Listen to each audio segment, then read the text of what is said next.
অনুষ্ঠানে উপস্থিত রয়েছেন সিলেট কানাইঘাট উপজেলা পরিষদের মহানগর উপজেলা পরিষদ চেয়ারম্যান মহোদয়, অফিসার ইনচার্জ ইউএসএফপি মহোদয় রয়েছেন, প্রিন্সিপাল মহোদয় রয়েছেন, উপজেলা আওয়ামী লীগের সম্মানিত সাধারণ সম্পাদক, সহকারী কমিশনার ভূমি, বিভিন্ন দপ্তরের কর্মকর্তা বৃন্দ, স্থানীয় সরকার প্রতিনিধিবৃন্দ, রাজনৈতিক নেতৃবৃন্দ, সাংবাদিক, প্রিন্ট ও ইলেকট্রনিক মিডিয়ার সাংবাদিক, সংবাদকর্মীরা, আজকে আসলে এসডিজি স্থানীয়করণ বিষয়ক কর্মশালা। বিষয়টি হয়তো সবার কাছে খুব পরিচিত না, আবার খুব যে অপরিচিত বিষয়টি তাও না, কিন্তু এর ভেতরের কথাগুলো হয়তো অনেকের কাছে অপরিচিত থাকতে পারে। আমরা সেই ভেতরের কথাগুলো আজকে একটু পরিষ্কার করব এবং পরিষ্কার করার মাধ্যমে আমরা বের করে আনবো কানাইঘাটের উন্নয়নের জন্য আমরা কি করতে পারি। এই এসডিজিতে একটি এসডিজিতে অন্তর্ভুক্ত হওয়ার জন্য কানাইঘাটের উন্নয়ন করতে আমরা কি একটা টার্গেট, কি একটা লক্ষ্য, কি একটা সূচক আমরা নির্ধারণ করতে পারি, সেটি আমরা করব। আমি আমার ছোট্ট আলোচনার মাধ্যমে আমি একটু তুলে আনতে চেষ্টা করব বা আপনাদের বোঝানোর চেষ্টা করব যে আসলে অংশটা কি বিষয়ে হচ্ছে, আমাদেরকে কি করতে হবে, এটি একটু আমি আপনাদেরকে বলবো।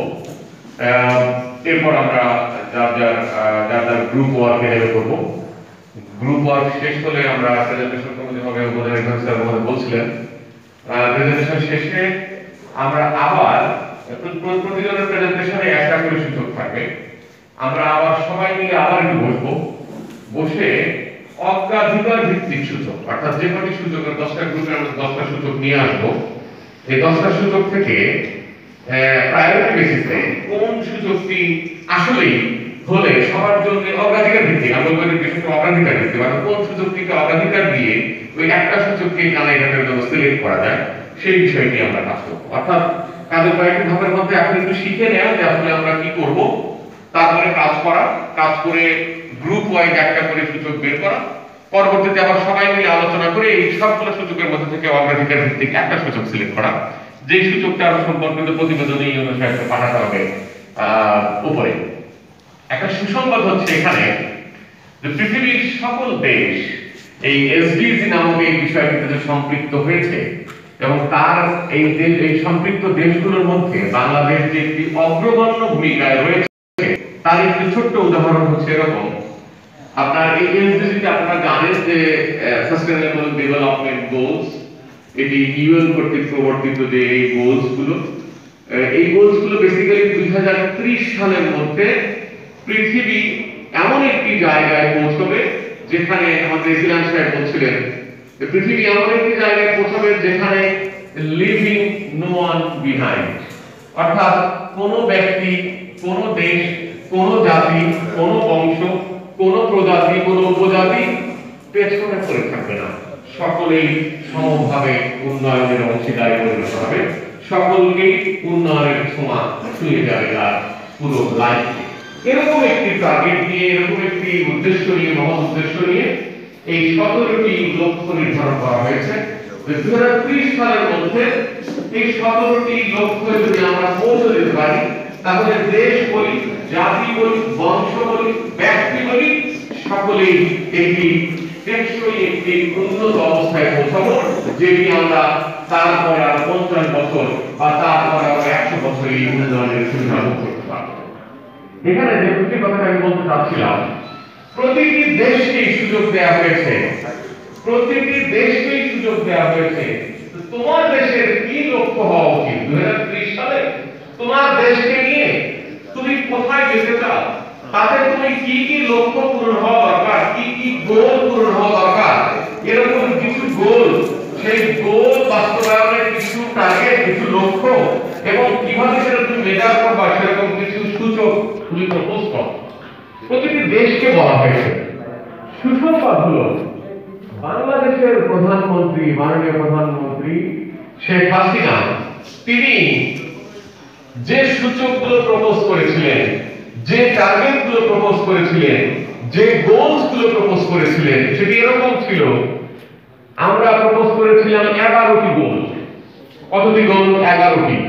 আমরা প্রপোজ করেছিলাম আমাদের দেশের জন্য 58টি সূচক, আমরা 58টি লক্ষ্য, আমরা প্রপোজ করেছিলাম প্রায় 241টি সূচক।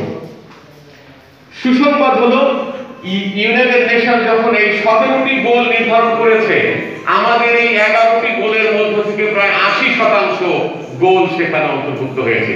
এটি বাংলাদেশের জন্য একটি বড় বিজয়। সারা বিশ্ব থেকে এই তথ্যটি নেওয়া হয়েছে। সারা বিশ্বের বিভিন্ন দেশ থেকে আগত গোল সমূহকে এই 17 গোলের মধ্যে অন্তর্ভুক্ত করা হয়েছে।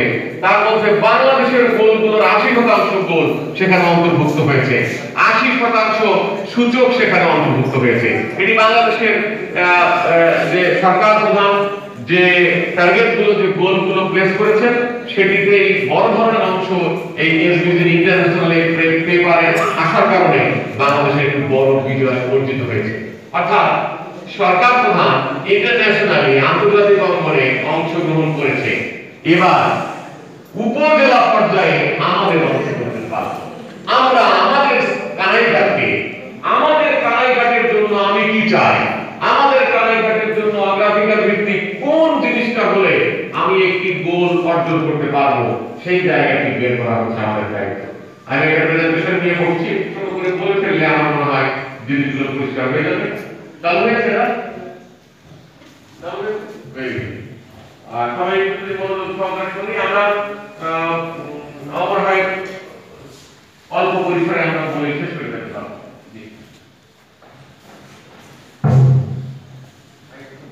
আমাদের স্যার তার কিরুন প্রেজেন্ট করছেন। আর এই মুহূর্তে আমি আমাদের যে জনাব মোহাম্মদ রহমান সংগ্রামী সভাপতি, তাকে স্বাগত জানাচ্ছি এবং তিনি আমাদের মাঝে উপস্থিত হয়েছেন। আমাদের আওয়ামী লীগ তাকে স্বাগত জানাতে আজকে একটু সোজা হবে কি না, একটু এদিকে ঢোকা যাচ্ছে কি হয়, ঠিক আছে, ওইভাবে থাকুক, সাফ থাকুক। হ্যাঁ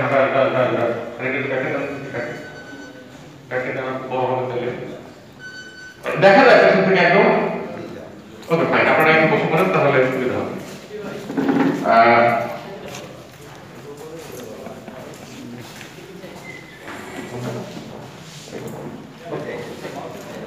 আমরা জানি যে পৃথিবীতে যে কয়েকজন ভিশনারি লিডার ছিল, আপনারা জানেন, তারা ভবিষ্যৎকে দেখতে পেত কিভাবে আমি আমার দেশকে পরিচালনা করব, আমার দেশটাকে নিয়ে আমি কোথায় যাব। সেরকম ভিশনারি লিডারদের মধ্যে আপনারা যদি দেশের বাইরে গিয়ে কোথাও লেখাপড়া করেন, লেখাপড়ার যে বই পুস্তক রয়েছে, বিভিন্ন রকম স্টাডি রিসার্চ পেপার রয়েছে, দেখবেন বঙ্গবন্ধুর নাম সেখানে রয়েছে। ভিশনারি লিডারদের মধ্যে নেলসন ম্যান্ডেলার নাম যেরকম রয়েছে, মাহাথির মোহাম্মদের নাম যদি উঠে আসছে, বঙ্গবন্ধুর নাম সেখানে রয়েছে। এজন্য সেই বঙ্গবন্ধু সেই উক্তি দিয়ে শুরু করি, let us together create a world that can eradicate poverty, hunger, war and human sufferings and achieve global peace and security for the well-being of humanity. এটি 1970 বলেছিলেন। অর্থাৎ এই যে আমাদের দেশকে নিয়ে তিনি যে ভাবেন, আমাদের দেশ একটা জায়গায়, কোন জায়গায় আমরা আটকে আছি, সেখান থেকে উত্তরণ করে আসলে আমাকে কোন কোন জায়গায় কাজ করে এই উত্তরণটি হবে, সে বিষয়টি বঙ্গবন্ধু 1974 আমাদেরকে সেই দর্শন দিয়েছিলেন। সেই দর্শনের আলোকেই আমরা আজকে স্বপ্ন দেখে আমরা সোনার বাংলা তৈরি করব। সোনার বাংলা মানে কোন বাংলা? যে বাংলা হচ্ছে ক্ষুধা, দারিদ্র মুক্ত, শোষণ মুক্ত একটি সুন্দর বাংলাদেশ। সেই সোনার বাংলা তৈরি করব। সেই সোনার বাংলা তৈরি করার জন্যই আজকে আমাদের এত দৌড়াদৌড়ি, আমাদের এত দৌড়ঝাঁপ, এত ওয়ার্কশপ, সেমিনার, এত প্রপোজাল, এত প্রজেক্ট নেওয়া। সবকিছুর উদ্দেশ্য 2041 সালের যে উন্নত বাংলাদেশ, সেই উন্নত বাংলাদেশে আমি পৌঁছতে চাই, বঙ্গবন্ধু সেই সোনার বাংলায় পৌঁছতে চাই। আর তার জন্য দরকার 2021 সালে আমরা মধ্যম আয়ের দেশে রূপান্তরিত হব। বলছিলেন 2021 সালের মধ্যম আয়ের দেশে রূপান্তরিত হতে যাচ্ছি বা হয়েছি, ইতিমধ্যে আমরা মধ্যম আয়ের দেশে রূপান্তরিত হয়েছি। 2021 সালের যে টার্গেট থেকে আমরা অর্জন করেছি, আমাদের এখন মাঝখানে একটি টার্গেট আছে, সেটির নাম হচ্ছে 2030 সালে এই যে ইউনাইটেড নেশন কর্তৃক গৃহীত এই যে 17টি গোল, এই 17টি গোলে, 17টি অভিষ্টে আমাদের অবস্থানটি নিয়ে যাওয়া। এটি এমন একটি ধাপ, যদি 2030 সালে এই ধাপকে অর্জন করতে পারি, তবেই 2041 সালে আমাদের বাংলাদেশের মানুষের জীবনে আসবে। যদি 2030 সালে এই টার্গেট ফিল আপ করতে না পারি, তাহলে 2041 সালের সেই সুন্দর বাংলাদেশ, আমি তো 2041 সালের সুন্দরতর অবস্থা ভোগ করার জন্য বেঁচে থাকবো কিনা আমি জানি না। আপনাদের এখানে যারা উপস্থিত আছেন আমরা অনেকেই আমরা বলতে পারি না 2041 সাল আমাদের জীবনে আসবে কিনা, কিন্তু এটা তো মোটামুটি নিশ্চিত করে বলা যায় যে আমার যে পরবর্তী জেনারেশন, আমার যে সন্তান, সে তো 2041 সালকে ভোগ করতে চায়। সে 2041 সাল তৈরি করার দায়িত্ব এখন আমার আপনার ঘরে, ওর ঘরে না। যে শিশুটি আমার ঘরে আজকে লেখাপড়া করছে, ওর ঘরে এখনো কোনো চাকরি নেই, বাট আমি যে দায়িত্ববান, আমার ঘরে সেই দায়িত্ব 2030 সালকে পূরণ করে দেওয়া, তাহলে 2041 সাল আমাদের জাতীয় জীবনে আসবে। আমাদের সন্তানটি সে 2041 সালে সেটা ভোগ করতে পারবে। তাই এত উৎসাহ, তাই এত অবসর ছেলেরা। আমরা জানি আওয়ামী লীগ সরকার এই 2018 সালের যে নির্বাচন, সেই নির্বাচনে অংশগ্রহণের পূর্বে নির্বাচনী ইশতেহার তারা প্রকাশ করেছিল। এই নির্বাচনী ইশতেহার এটি আওয়ামী লীগের নির্বাচনী ইশতেহার হলো এটি সরকারের এখন একটি স্ট্র্যাটেজি পেপার। কারণ ওই আওয়ামী লীগ সরকার গঠন করেছে, সেই আওয়ামী লীগের নির্বাচনী ইশতেহার সেটা একটা স্ট্র্যাটেজি পেপার। অর্থাৎ এটি এখন আমাদের মুক্তির সনদ। সেই নির্বাচনী ইশতেহারটাই হচ্ছে বাংলাদেশের মানুষের এখন মুক্তির সনদ। এই সনদটি আমাদের সামনে যা যা রয়েছে সেই বিষয়গুলো আমরা ফলো করলেই এসডিজি অঞ্চলে আমাদের বিষয়গুলো অনেক ত্বরান্বিত হবে। এই ইশতেহারে কি ছিল? ছিল যে একটি দর্শন, যেটি হচ্ছে সোনার বাংলা ভূমিকম্প। ছিল দুটি ভিত্তি। কি দুটি ভিত্তি? যে দুটি ভিত্তির সাথে এসডিজির একদম পুরোপুরি মিল। বলেছে সকলকে নিয়ে উন্নয়ন। এসিআর সরকার বলছিল লিভিং নো ওয়ান, কাউকে না, কোনো জাতিকে না, কোনো দেশকে না, কোনো ব্যক্তিকে না, কোনো ব্যক্তিকে পেছনে রেখে, কোনো জাতিকে পেছনে রেখে উন্নয়ন হবে। সেটি নির্বাচন ইশতেহারে রয়েছে সকলকে নিয়ে উন্নয়ন, এবং উন্নয়নের মূল কথাগুলো রয়েছে ওখানে উচ্চ আয় ও টেকসই উন্নয়ন। অর্থাৎ আমার যে দেশের মানুষ আজকে 1% লোক দৈনিক $1 ইনকাম খায়, 1% লোক দৈনিক $2 ইনকাম খায়, এরকম না থেকে উচ্চ আয়ের জীবনযাপন আমার দেশের জনগণ যাতে করতে পারে। এটিতে এই দুইটি ভিত্তি যে আমরা এই ভিত্তির উপরে কাজ করব, তার জন্য 3টি মাধ্যমকে এই নির্বাচনী ইশতেহারে উল্লেখ করা হয়েছে। এই 3টি মাধ্যমে আমরা আগাবো। একটি বলেছে আমার গ্রাম আমার শহর। আমার গ্রাম আমার শহর মানে হচ্ছে সকল গ্রাম শহর হয়ে যাবে, এরকম ঘরগুলো ভেঙে সব বিল্ডিং বানায় ফেলা হবে, পাঁচতলা, এরকম। আমার গ্রাম আমার শহর মানে নিতান্ত ওই গ্রামই থাকবে, কিন্তু গ্রামে বসে তিনি সুন্দর ইমেইল করতে পারবেন, গ্রামে বসেই তার ছেলের ইউনিভার্সিটি ভর্তি ফর্ম ফিল আপ করে দিতে পারবেন, গ্রামে বসেই তিনি ওই ডিসি অফিস থেকে পড়া আনন্দ দেওয়া লাগে যেতে হবে না, ওখানে বসেই পাবেন। গ্রামে বসেই উনি ওনার ঘরে বসেই বা ঘরের পাশে ক্লিনিকে গিয়ে উনি উন্নত মানের মেডিকেল সার্ভিসটি পাবেন, সেবাটি পাবেন। উনি ওনার বাচ্চাকে বাড়ির পাশে, গ্রামের পাশে একটি সুন্দর উন্নত মানের মানসম্মত শিক্ষার একটি স্কুলে ভর্তি করতে পারবেন। উনি চাইলে আধা ঘন্টায় শহরে চলে যেতে পারবেন, উনি চাইলে 1 ঘন্টায় দেশের অন্য কোনো শহরে গমন করতে পারবেন ওনার বাড়ি থেকে। ওনাকে গরু গাড়িতে থাকতে হবে না, ওনাকে মানুষের ঘরে থাকতে হবে না, ওনাকে পায়ে কাদা মাখিয়ে হেঁটে গর্ত করে ফেলতে হবে। এটি হচ্ছে অর্থাৎ কানেক্টিভিটি থাকবে, ইন্টারনেট কানেক্টিভিটি বলি আর রোড কনস্ট্রাকশন কানেক্টিভিটি সব থাকবে, এবং শহরের সমস্ত সুবিধাদি গ্রামে বসে বসে ভোগ করা যাবে। ওনার বাড়িতে হয়তো সেই দিনের ঘরে ওরকম থাকতে পারে, অথবা কোনো একটি দুর্গম শহর ঘর ওনার সুবিধা বানিয়ে দিলেন, ওয়াল করে টিনশেড করে বা বিল্ডিং করে বানিয়ে দিলেন। কিন্তু গ্রামের যে পরিবেশ, আমার কৃষি জমিটা ওরকমই থাকবে, ওখানে ধান চাষ হবে, ধান চাষে হয়তো নতুন প্রযুক্তি ব্যবহার হবে, নতুন ভাবে ধান উঠে আসবে, ওই পরিমাণ শ্রমিক ওই ধান পিটায় যাবে, ধান খাওয়া সেটি না করে শ্রমিকের মধ্যে খাবে। কিন্তু গ্রামের যে পরিবেশটি থাকবে, সেই ধান আসবে, সেই ধান সিদ্ধ হবে, চাওয়া হবে, সব হবে। কিন্তু পাশাপাশি কি হবে? ছেলেপেলেকে নিয়ে, তার নিজের স্বাস্থ্য সেবা নিয়ে, শিক্ষা নিয়ে আর কোনো চিন্তা করতে হবে না। এই গ্রামে বসে সেই সুবিধাগুলো সে পেয়ে যাবে। সরকারি সকল দপ্তরের সেবাগুলি এখানে বসে এসে দিতে পারবে। এটাই আমার গ্রাম। এটা যদি হয়ে যায়, আমার যে 85,000 গ্রামগুলি বা 1 লক্ষ গ্রামগুলি, যেই গ্রামের সংখ্যক গ্রামগুলি হয়, তাহলে পুরো দেশটাই একটা সময়, পুরো দেশটাই কোথাও আর শহরের বাইরে থাকবে না, কোথাও কোনো মানুষ পেছনে পড়ে থাকছে না। তারুণ্যের শক্তি, আপনারা সবাই জানেন এই বিষয়টি, যে তারুণ্যের শক্তি হচ্ছে আমাদের দেশে এটি অত্যন্ত, আমাদের দেশ কিন্তু এখন বিশ্বের অনেক দেশের কাছে একটি হিংসার পাত্রে পরিণত হয়েছে। হিংসার পাত্রে এইভাবে পরিণত হয়েছে, যে পরিমাণ কর্মক্ষম লোক এখন আমাদের দেশে আছে, মোট জনসংখ্যার যে পরিমাণ কর্মক্ষম লোক আছে, এত পরিমাণ, এত বিশাল অঙ্কের কর্মক্ষম লোক কোন দেশে 50% অধিক 15 থেকে 25 বছর বা 40 বছর পর্যন্ত আমরা কর্মক্ষম রেট করি। 50% অধিক পরিমাণ জনসংখ্যা আমার এই কর্মক্ষম হচ্ছে ইয়ং বলে থাকে। আজ থেকে 20 বছর পরে এই বয়সটা পার হয়ে যাওয়া, 40-এর কোটা পার করে 50 চলে যাবে, তাকে দিয়ে আর তেমন কোনো কাজ হয়তো মেধার কাজ হবে, কিন্তু শরীরে পেটে গতর কেটে কাজ করা তাকে দেওয়া হবে না। কিন্তু এটাই বেস্ট টাইম, এটাই সেই সময় যে সময় আমাদের সবাইকে মিলে লড়তে হবে, কাজ করতে হবে এবং 2030 সাল বাস্তবায়ন করে 2041 সালের জন্য একটি সুন্দর পৃথিবী তৈরি করে দিতে হবে। এই কারণে মাননীয় প্রধানমন্ত্রী ইশতেহারে বলেছেন তারুণ্যের শক্তি ব্যবহার করতে হবে এই সময়, এবং সব মিলে বলেছেন সুশাসন, অর্থাৎ কোথাও কোনো দুর্নীতি হবে না, সরকার অ্যাকাউন্টেবল হবে, যেখানে যায় না কেন একটি সুশাসনের ছোঁয়া সব জায়গায় থাকবে। এখানে বলেছে ডিজিটাল গ্রামে কি কি থাকবে, বলেছে তারুণ্যের শক্তিতে কি কি আইটেম ভাবে তারুণ্যের শক্তিগুলোকে ব্যবহার করা যাবে, বলেছে দুর্নীতি বিরুদ্ধে জিরো টলারেন্সের ক্ষেত্রে আমরা আসলে কি কার্যক্রম গ্রহণ করবো, যার মধ্যে দুর্নীতি বিরুদ্ধে জিরো টলারেন্স বিষয়টি হবে।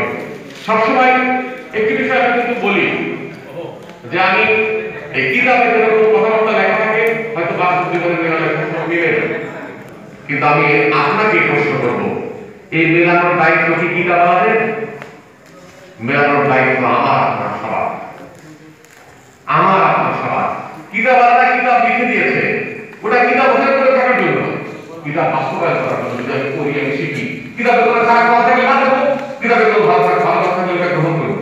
কিন্তু আমি কিতাব আর দোষ দিচ্ছি না, আমি দোষ দিচ্ছি আর এইটা কিতাবে এমনি বলেছে, ওইটা হবে না। আমি একটু নেমে দেখি না, আমি একটু পড়ে দেখি না, হয় কিনা? এই নামাটা, এই পড়ে দেখাটা, এটাই হচ্ছে এসডিজির পদক্ষেপ। আমাকে নামতে হবে, আমাকে করতে হবে, তাহলে এসডিজি বাস্তবায়ন হবে।